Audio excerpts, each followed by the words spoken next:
കേരളത്തിലെ ഏറ്റവും രഹസ്യങ്ങളും ശക്തിയും നിറഞ്ഞ ദേവീക്ഷേത്രങ്ങളിലൊന്നാണ് കൊടുങ്ങല്ലൂർ ഭഗവതി ക്ഷേത്രം. ഇത് ഒരു ക്ഷേത്രം മാത്രമല്ല, ചരിത്രവും പുരാണവും വിശ്വാസവും ഒന്നിച്ചു ചേരുന്ന ഒരു അത്ഭുതമായ ശക്തി കേന്ദ്രമാണ്. ദാരികൻ എന്ന അസുരനെ നിഗ്രഹിച്ച ശേഷം ഭദ്രകാളി ദേവി ഇരുന്ന സ്ഥലം എന്നാണ് അറിയപ്പെടുന്നത്. വർഷം തോറും ലക്ഷക്കണക്കിന് ഭക്തരെ ആകർഷിക്കുന്ന കൊടുങ്ങല്ലൂർ ഭരണി ഉത്സവം ഈ ക്ഷേത്രത്തിൻ്റെ ഏറ്റവും വലിയ പ്രത്യേകതയാണ്. കേരളത്തിൻ്റെ തൃശ്ശൂർ ജില്ലയിൽ പെരിയാറിൻ്റെ തീരത്ത് സ്ഥിതി ചെയ്യുന്ന ഒരു പട്ടണമാണ് കൊടുങ്ങല്ലൂർ. പഴയകാലത്ത് ഈ പ്രദേശം വളരെ പ്രധാനമായ ഒരു വ്യാപാര കേന്ദ്രമായിരുന്നു. ഈ പ്രദേശം മുസിരീസ് എന്ന തുറമുഖ നഗരമായി ചരിത്രത്തിൽ അറിയപ്പെടുന്നു. റോമൻ വ്യാപാരികളും അറേബ്യൻ കപ്പലുകളും ഇവിടെ എത്തിച്ചേരുന്നുണ്ടായിരുന്നു. ഇത് ഇന്ത്യയുടെ പ്രധാന അന്താരാഷ്ട്ര വ്യാപാര കേന്ദ്രങ്ങളിൽ ഒന്നായിരുന്നു. ഇതുപോലെ ഒരു ചരിത്രപ്രധാനമായ സ്ഥലത്താണ് കൊടുങ്ങല്ലൂർ ഭഗവതി ക്ഷേത്രം സ്ഥിതി ചെയ്യുന്നത്. പുരാണത്തിൽ പറയുന്നത് ദാരികൻ എന്ന അസുരൻ ഭൂമിയിൽ വലിയ അനീതികളും ഉപദ്രവങ്ങളും സൃഷ്ടിച്ചു. അവന് ആർക്കും തോൽപ്പിക്കാൻ കഴിയാത്തത്ര ശക്തിയുണ്ടായിരുന്നു. അവസാനം ശിവന്റെ കോപത്തിൽ നിന്നാണ് ഭദ്രകാളി ദേവി ജനിച്ചത്. ദേവി ദാരികനെ സംഹരിച്ച് ലോകത്തെ രക്ഷിച്ചു. ദാരികനെ നിഗ്രഹിച്ച ശേഷം ദേവി തൻ്റെ കോപം ശമിപ്പിക്കാൻ കൊടുങ്ങല്ലൂരിൽ വിശ്രമിച്ചു എന്നാണ് ഐതിഹ്യം. അതാണ് ഇപ്പോഴത്തെ കൊടുങ്ങല്ലൂർ ഭഗവതി ക്ഷേത്രം. കൊടുങ്ങല്ലൂരമ്മ ഭദ്രകാളി ദേവിയുടെ ഉഗ്രരൂപമാണ്. ദോഷങ്ങൾ നീക്കം ചെയ്യുന്ന ദേവി എന്ന് ഭക്തർക്ക് വിശ്വാസമുണ്ട്. ജീവിതത്തിലെ വലിയ തടസ്സങ്ങൾ അമ്മയുടെ അനുഗ്രഹത്തോടെ മാറും എന്നാണ് വിശ്വാസം. അതുകൊണ്ടാണ് കേരളത്തിലെ വിവിധ ജില്ലകളിൽ നിന്നും മറ്റ് സംസ്ഥാനങ്ങളിൽ നിന്നും ഇവിടെ ഭക്തർ എത്തുന്നത്. ഈ ക്ഷേത്രവുമായി ബന്ധപ്പെട്ട് മറ്റൊരു വിശ്വാസം ആദി ശങ്കരാചാര്യരുമായി ബന്ധപ്പെട്ടാണ്. ശക്തി ആരാധനയുടെ വളരെ പ്രധാനപ്പെട്ട ഒരു കേന്ദ്രമായിരുന്നു കൊടുങ്ങല്ലൂർ ഭഗവതി ക്ഷേത്രം.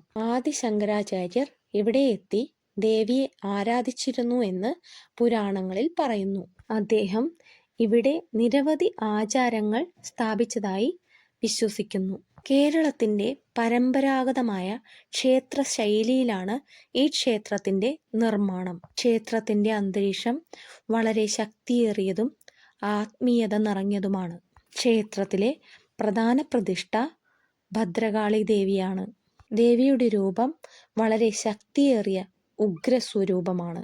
കൊടുങ്ങല്ലൂർ ക്ഷേത്രത്തിലെത്തുന്നവർ ക്ഷേത്രത്തിന് പുറത്തായി ഒരു വലിയ പ്രതിഷ്ഠ കാണും. അത് ക്ഷേത്രപാലകൻ എന്നറിയപ്പെടുന്ന ദേവന്റെ പ്രതിഷ്ഠയാണ്. ക്ഷേത്രപാലകൻ ക്ഷേത്രത്തിൻ്റെ കാവൽക്കാരനാണ്. ഭദ്രകാളി ദേവിയെ സംരക്ഷിക്കാൻ ഭഗവാൻ പരമശിവൻ തൻ്റെ ഗണങ്ങളിൽ ഒരാളെ ഇവിടെ നിയോഗിച്ചു എന്നാണ് പറയപ്പെടുന്നത്. അതാണ് ക്ഷേത്രപാലകൻ. അതുകൊണ്ട് ക്ഷേത്രത്തിൽ പ്രവേശിക്കുന്നതിന് മുമ്പ് പല ഭക്തരും ക്ഷേത്രപാലകനെ തൊഴുതിട്ടാണ് അകത്തേക്ക് കയറുന്നത്. കൊടുങ്ങല്ലൂർ ക്ഷേത്രത്തിലെ ആചാരങ്ങൾ വളരെ വ്യത്യസ്തമാണ്. ചില ഭക്തർ ചുവന്ന വസ്ത്രം ധരിച്ച് ദേവിയെ ആരാധിക്കുന്നു. വാളുമായി ദേവിയുടെ സേവനത്തിൽ പങ്കെടുക്കുന്ന ഭക്തരെയും ഇവിടെ കാണാം. ഇത് ഭക്തിയുടെ ഒരു പ്രത്യേക പ്രകടനമാണ്. കൊടുങ്ങല്ലൂർ ക്ഷേത്രത്തിലെ ഏറ്റവും പ്രധാനപ്പെട്ട ഉത്സവമാണ് കൊടുങ്ങല്ലൂർ ഭരണി. മലയാള മാസമായ മീനത്തിലാണ് ഈ ഉത്സവം നടക്കുന്നത്. ലക്ഷക്കണക്കിന് ഭക്തർ ഈ ദിവസം ക്ഷേത്രത്തിൽ എത്തുന്നു. ക്ഷേത്രം മുഴുവൻ ഭക്തിമയമായ ഒരു വലിയ അന്തരീക്ഷമായി മാറുന്നു. ഭരണിയുടെ പ്രധാന ആചാരമാണ് കാവ് തീണ്ടൽ. ഭക്തർ ക്ഷേത്ര പരിസരത്ത് ദേവിയെ വിളിച്ച് പാടുന്നു. ഇത് ദേവിയുടെ അനുഗ്രഹം ലഭിക്കാൻ വേണ്ടിയുള്ള ഒരു ആചാരമാണ്. കൊടുങ്ങല്ലൂർ ക്ഷേത്രത്തിലെ വെളിച്ചപ്പാടുകൾ ദേവിയുടെ ദൂതന്മാരായി കണക്കാക്കപ്പെടുന്നു. ഇവർ വാളുമായി ദേവിയുടെ അനുഗ്രഹം പ്രഖ്യാപിക്കുന്നു.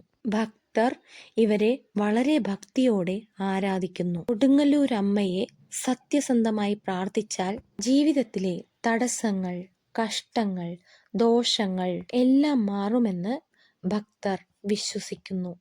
കേരളത്തിനു പുറമെ തമിഴ്നാട്, കർണാടക, ആന്ധ്രാപ്രദേശ്, മറ്റ് വിവിധ സംസ്ഥാനങ്ങളിൽ നിന്നും ഇവിടെ ഭക്തർ എത്താറുണ്ട്. ഭരണി ദിവസത്തിൽ കൊടുങ്ങല്ലൂർ പട്ടണം പൂർണ്ണമായും ഭക്തിമയം ആയി മാറും. ക്ഷേത്ര പരിസരം ആയിരക്കണക്കിന് ഭക്തരാൽ നിറഞ്ഞിരിക്കും. കൊടുങ്ങല്ലൂർ ക്ഷേത്രത്തിൽ ദർശനത്തിനെത്തുന്നവർ ചില കാര്യങ്ങൾ ശ്രദ്ധിക്കണം. വലിയ തിരക്കുള്ളതിനാൽ സമയത്തിന് മുന്നേ എത്തുന്നത് വളരെ നല്ലതാണ്. ശാന്തമായ മനസ്സോടെ ദേവിയെ പ്രാർത്ഥിക്കുക. കൊടുങ്ങല്ലൂരമ്മ ഭക്തരുടെ പ്രാർത്ഥന ഒരിക്കലും നിരസിക്കില്ല എന്നാണ് വിശ്വാസം. ഭക്തിപൂർവം കൊടുങ്ങല്ലൂരമ്മയെ പ്രാർത്ഥിക്കാം.